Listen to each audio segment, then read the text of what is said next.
como un pequeño asesino que hizo que los alemanes temieran al cielo. Cuando el cielo se partió por primera vez con el rugido de motores extraños, fue como un grito imposible de olvidar. El verano del 41. Aviones con cruces negras en el cielo, cazas soviéticos debajo de ellos, como si estuvieran encadenados a la tierra. Yak-1, LaGG-3, MiG-3 lucharon con todas sus fuerzas, pero carecían de velocidad, altitud y fiabilidad. A veces, los pilotos despegaban sabiendo que quizás no volverían. Las máquinas no tiraban, los motores se ahogaban a gran altura y la maniobrabilidad a menudo era inferior a la de los Bf-109 y Bf-110 alemanes. El enemigo era más rápido, estaba mejor armado y tenía más experiencia. Cada combate aéreo se convertía en una pérdida y parecía que el espacio mismo pertenecía al enemigo. Los aeródromos de campaña se hundían en el barro. Los mecánicos reparaban aviones bajo el fuego y los diseñadores recibían informes donde las cifras de pérdidas se convertían en una sentencia. Pero en medio de este caos, una conciencia empezaba a nacer. La guerra no es solo una batalla, es una competición de mentes. Si no se cambiaba la idea misma del avión, si no se rompían las leyes por las que vivía, ningún heroísmo salvaría. Cada día traía nuevas lecciones. Los pilotos regresaban con las alas acribilladas, con las manos quemadas, contando cómo maniobraban sus oponentes, dónde subían, cuándo caían. Estas historias se convertían en notas, planos, cálculos. El comienzo de otra guerra, silenciosa y obstinada, la guerra por la supremacía aérea. Entre bombardeos y evacuaciones, en las oficinas de diseño a las afueras de Moscú, Leningrado, Novosibirsk, las conversaciones no trataban sobre cómo sobrevivir, sino sobre cómo vencer. Alexander Yakovlev, un diseñador joven pero ya conocido, escuchaba a los pilotos, discutía con los ingenieros y cada vez más se daba cuenta de que el nuevo caza no debía ser simplemente más fuerte.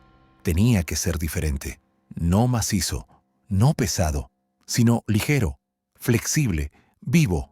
En el frente, donde cada minuto decidía el destino, tal enfoque parecía casi una locura. Pero Yakovlev sabía que los milagros no nacen de la obediencia, sino de la terquedad. Cuando el mundo se derrumba y el cielo parece ajeno, solo la terquedad da una oportunidad. Fue en este momento, entre el sonido del metal, el estruendo de los motores y el ruido de las bombas que caían, cuando decidió: si las viejas reglas no funcionan, hay que crear unas nuevas. Mientras el enemigo dominaba el aire, en algún lugar en el interior del país comenzaba otro frente, el frente de la imaginación ingenieril. Aquí no se disparaba, pero cada error costaba vidas. Y cuando los pilotos desesperados regresaban del combate, ya no se limitaban a quejarse, sino que traían material para una futura leyenda. Así, en el infierno de la guerra, surgió la idea de que incluso el cielo, que ahora pertenecía al enemigo, podía recuperarse. Solo había que inventar una máquina capaz de engañar a la muerte con velocidad y resistencia. Y un hombre decidió que en la oscuridad de la guerra se podía construir un sueño de superioridad. 1942 no fue una casualidad. El cielo sobre Stalingrado se convirtió en un laboratorio viviente, donde cada salida daba una lección y cada batalla dejaba una huella en los planos.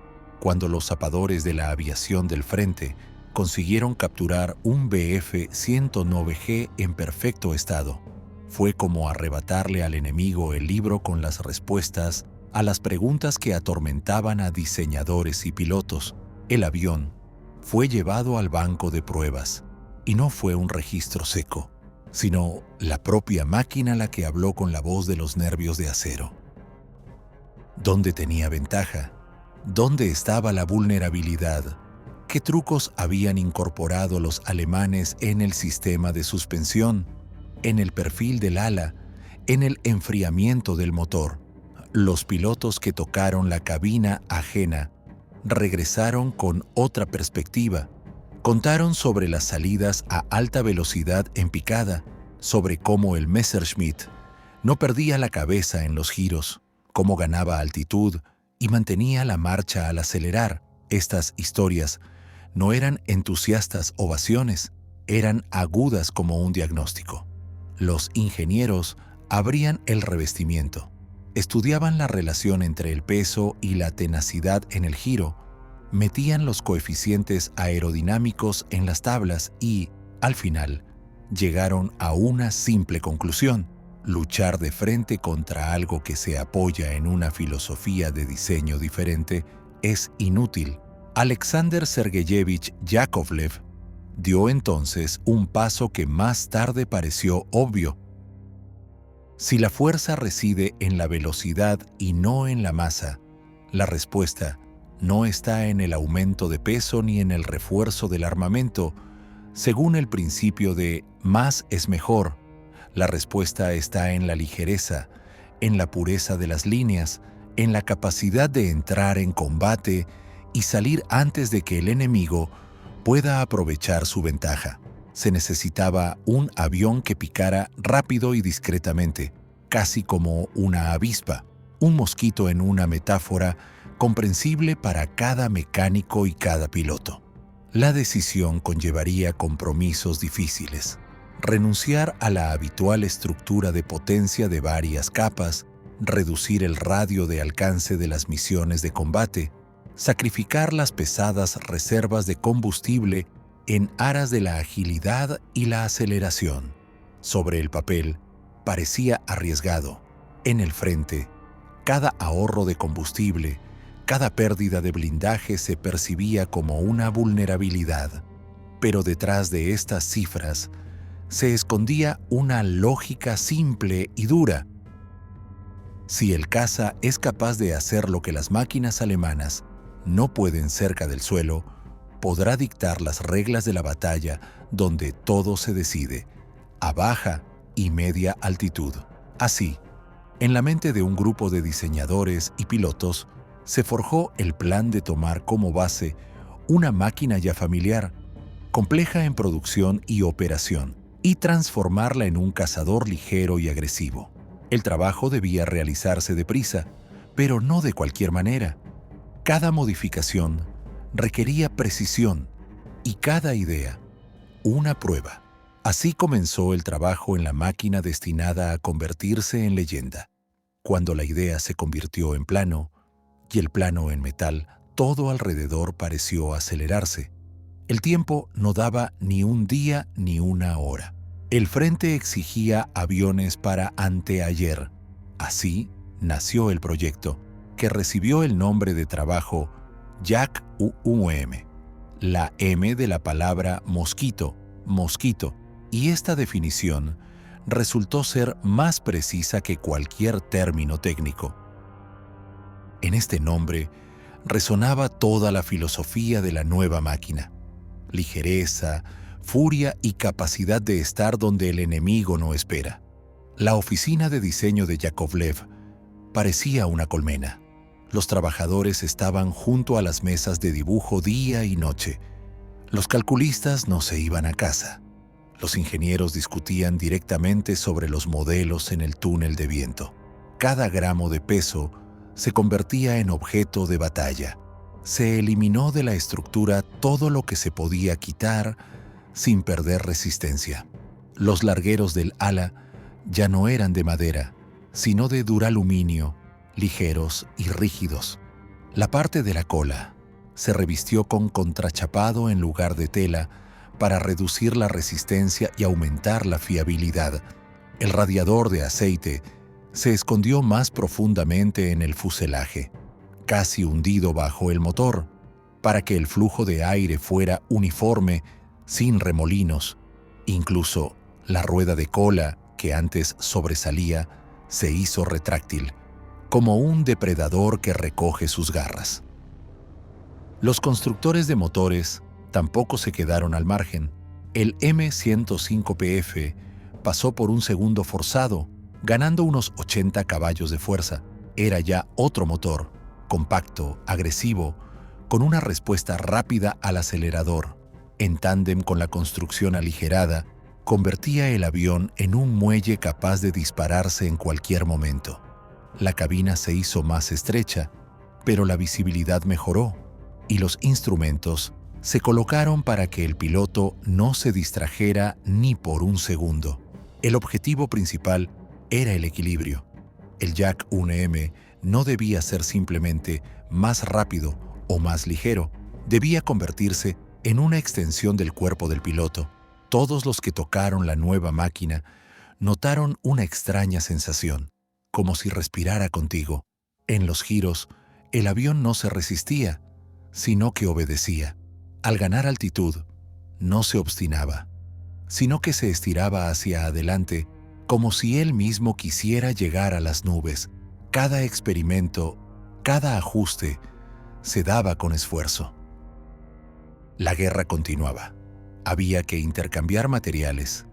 Las piezas se recolectaban trozo a trozo. A veces, los ingenieros recibían la orden de detener el trabajo por los suministros al frente, y entonces Yakovlev arriesgaba todo con tal de salvar el proyecto. Pero la idea del mosquito vivía, y cualquiera que viera su contorno en el plano entendía. Esto no era otra modificación del viejo Yak 1. Era un nuevo aliento, un intento de recuperar el cielo que hasta hacía poco parecía perdido. Cuando por fin se ensambló el primer prototipo, el taller contuvo la respiración. Los trabajadores sacaron el brillante fuselaje a la luz, y en él no había nada superfluo. Ni un gramo, ni una línea, ni un remache que no sirviera a un propósito. Este avión no gritaba su potencia, simplemente parecía seguro, como si ya supiera que iba a vencer. Y llegó el día en que por primera vez se separó de la Tierra. Los pilotos de pruebas aún no sabían cómo lo llamarían mañana, pero tras unos segundos de vuelo quedó claro: en el cielo había aparecido algo más que un simple caza. Las pruebas comenzaron en la primavera de 1943, sin fanfarrias, sin palabras de más. En el aeródromo solo estaba la persona que realmente entendía lo que estaba en juego: el piloto de pruebas. La máquina aún no tenía nombre. En los documentos figuraba como Yak 1M, pero para los que la crearon, ya era un organismo vivo. Sus superficies brillantes reflejaban el cielo como si el propio acero quisiera irrumpir en el aire. Cuando el motor M-105PF2 cobró vida, el campo se llenó de un rugido grave que no se parecía a ningún sonido familiar anterior. No era solo el arranque de un motor, era la inspiración de algo nuevo. La primera carrera fue corta, como si el avión mismo se lanzara hacia adelante. Las ruedas se separaron de la tierra y todos los que observaban el despegue se quedaron en silencio. Ligero, rápido, se elevó como un pájaro que nunca conoció jaulas. En los giros se movía con precisión y flexibilidad, como un gimnasta en las anillas, sin esfuerzo, sin vacilaciones. El piloto lo llevó a ganar altitud, comprobó los controles, hizo un giro brusco, y el Yak 1M respondió obedientemente, como si entendiera de antemano cada movimiento. Cuando la máquina aterrizó, el equipo de ingenieros estaba en mudo éxtasis. Nadie se esperaba tanto. Resultó ser más rápido, más estable y más maniobrable que cualquier cosa que hubiera salido de las paredes de las fábricas nacionales. Su dinámica asombraba. La reacción a los controles era casi instantánea. Pero, junto con el entusiasmo, en el equipo nació un miedo, silencioso, racional, el que solo llega a quienes entienden cuánta fragilidad se esconde bajo la perfección. En el banco de pruebas, todo parecía ideal, pero el frente no perdona la sofisticación. ¿Podrían los mecánicos de campaña mantener una máquina así? ¿Soportaría los aterrizajes bruscos en el suelo embarrado? ¿No se agrietaría la cola de contrachapado? ¿No aspiraría polvo el radiador de aceite escondido bajo el motor?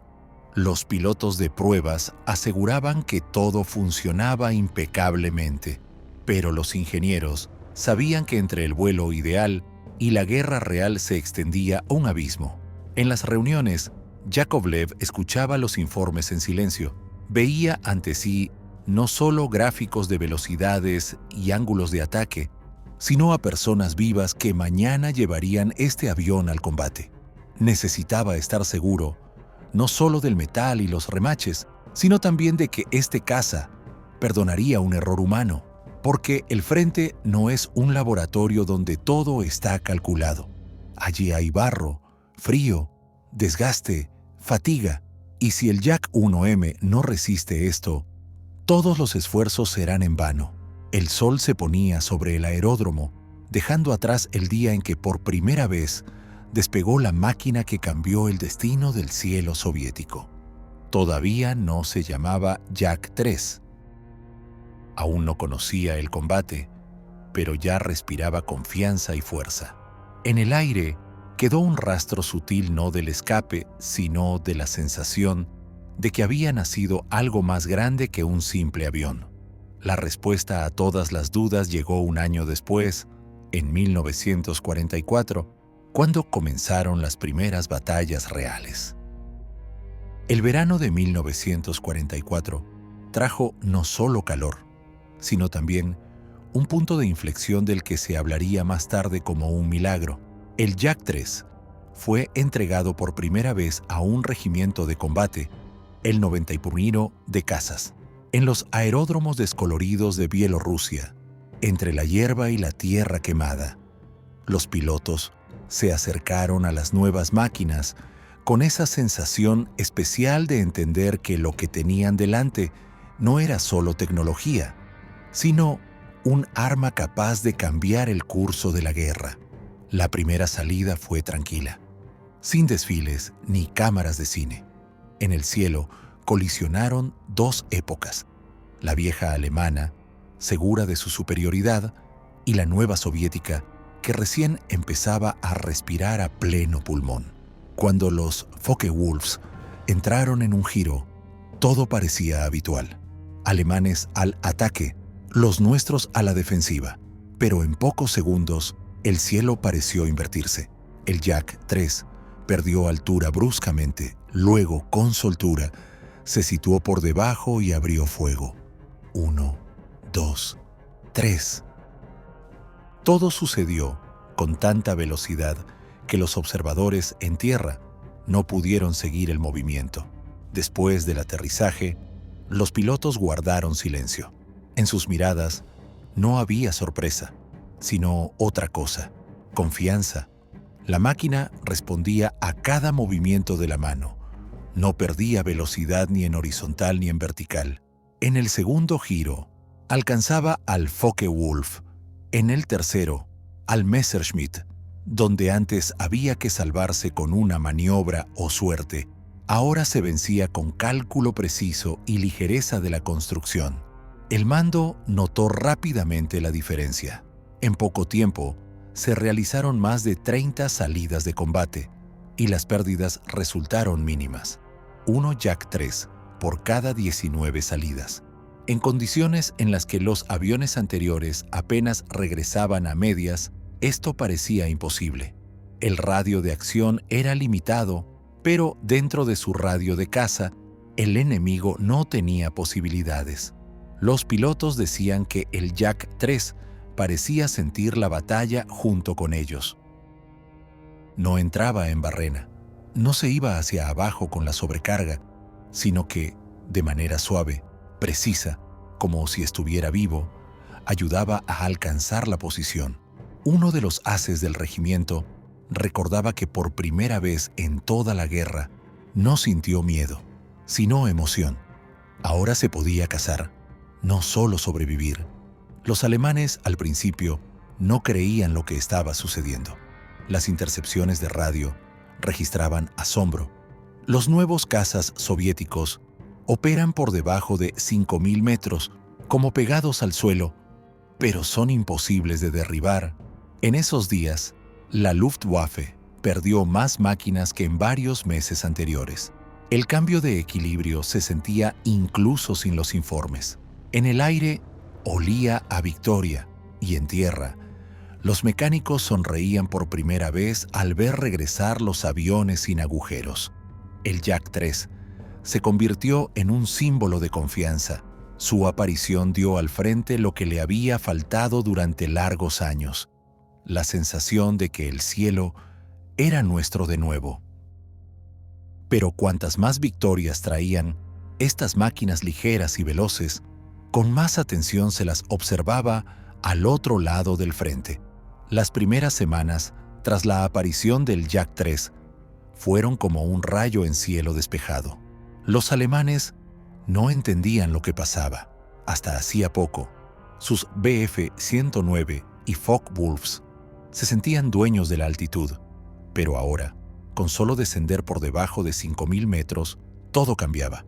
A baja y media altitud, el cielo dejaba de ser repentinamente su territorio. Allí reinaba un nuevo depredador, rápido, ligero y casi esquivo. Los pilotos de la Luftwaffe se quejaban en sus informes.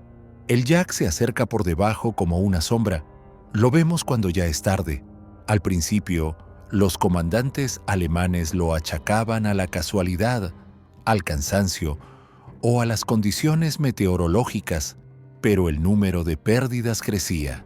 En el cuartel general, comenzaron a buscar una explicación. Sobre la mesa se pusieron fotografías tomadas de las máquinas derribadas.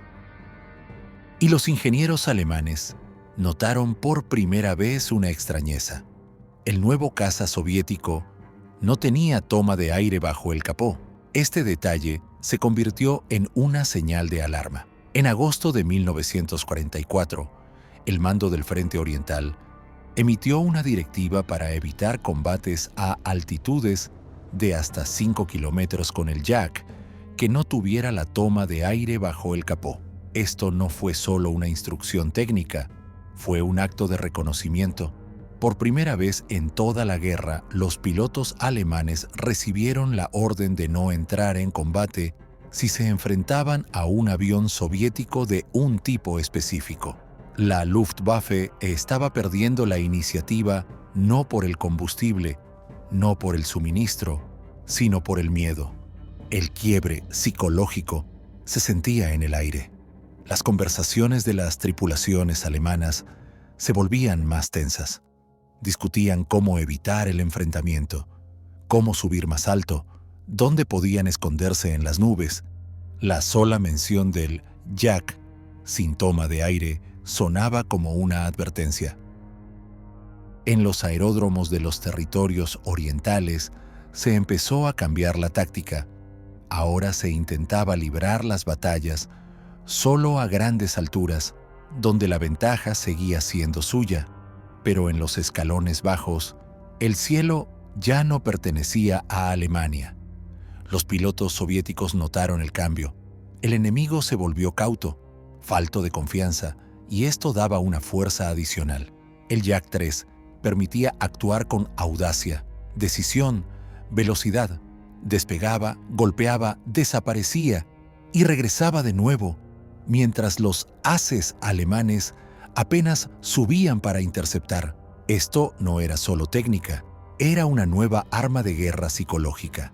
Incluso la silueta de la máquina infundía alarma, y cualquiera que viera ese contorno veloz en el cielo sabía: si no estás a más de 5 kilómetros, casi no tienes posibilidades.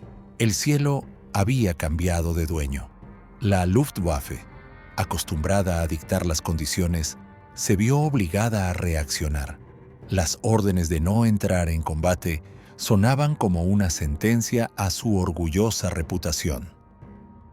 Aunque el Yak 3 no era perfecto, en esos meses se convirtió para los alemanes en lo que antes habían sido sus propios cazas, un símbolo de peligro. Pero incluso La perfección tiene límites, y el Jack 3 conocía sus puntos débiles. Poco después de las primeras victorias, quedó claro que incluso un milagro tiene un límite. El Jack 3 resultó ser una máquina creada para un solo propósito: para el combate cercano, para el ataque repentino, para ese mismo momento en el que todo se decide en segundos. Pero esta ligereza tenía un lado opuesto. El radio de acción seguía siendo pequeño. Los tanques de combustible modestos y los cañones no eran los más potentes. Para escoltar bombarderos de largo alcance no servía, y para interceptar grandes objetivos menos aún. Los pilotos sabían que su avión parecía vivir en un rango corto pero brillante de hasta 650 km.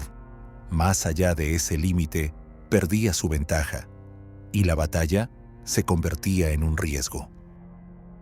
Pero mientras operaba en su elemento, a baja y media altitud, el cielo le pertenecía solo a él. A tales distancias, el Jack 3 no era solo rápido, era un depredador que sentía el olor del objetivo y atacaba con la precisión del instinto.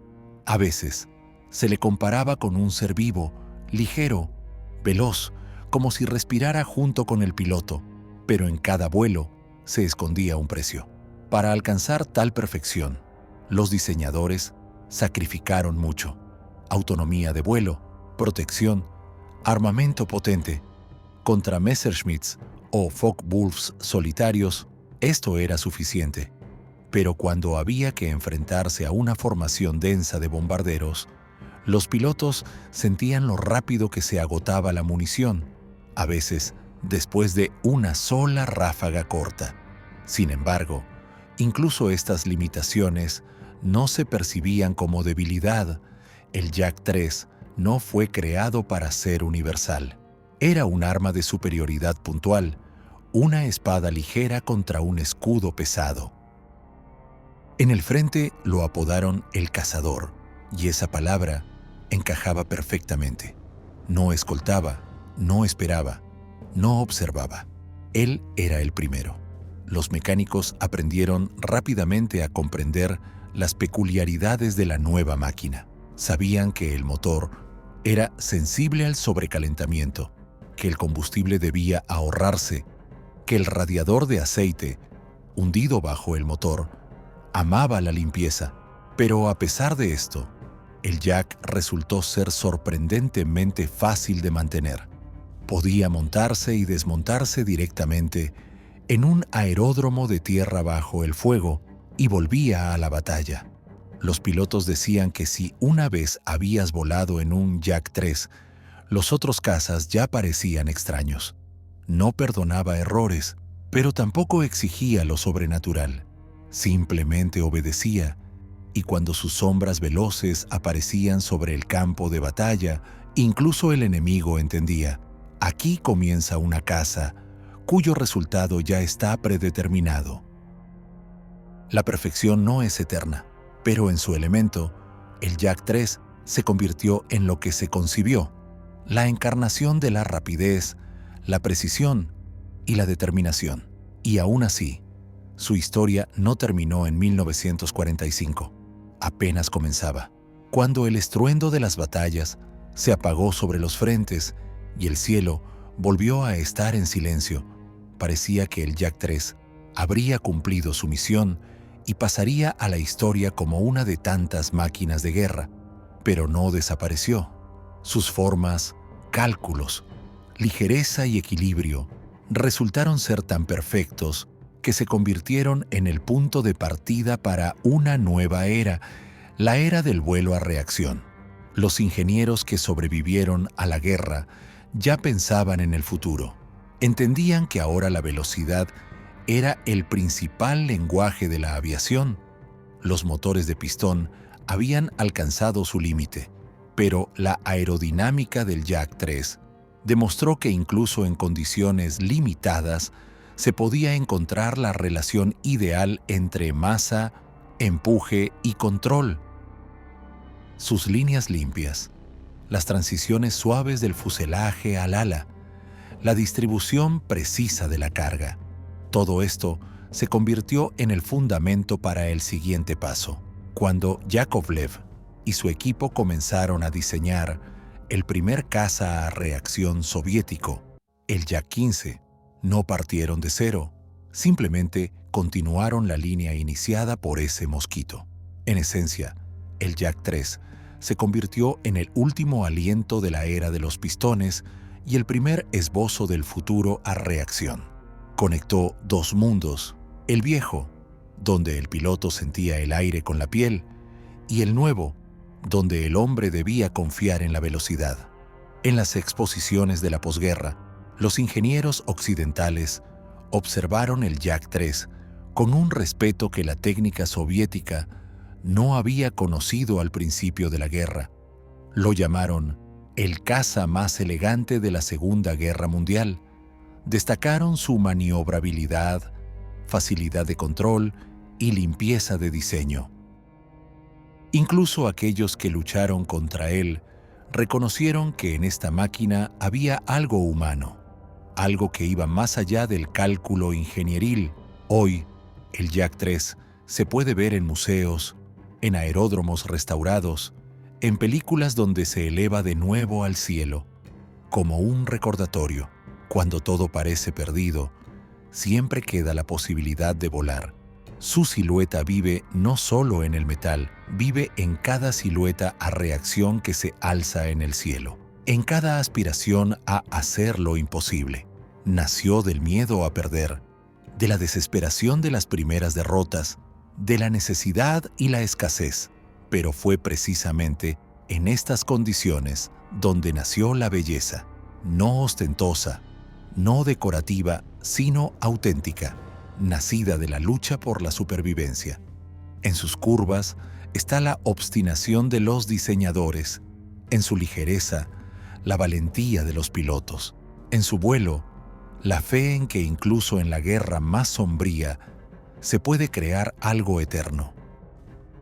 Y cuando hoy un caza a reacción sobrevuela la Tierra, dejando un rastro plateado tras de sí, en algún lugar de ese flujo de aire vive la memoria del Yak-3, la máquina que demostró que de la necesidad y el miedo pueden nacer una fuerza y una belleza que cambiaron el cielo para siempre.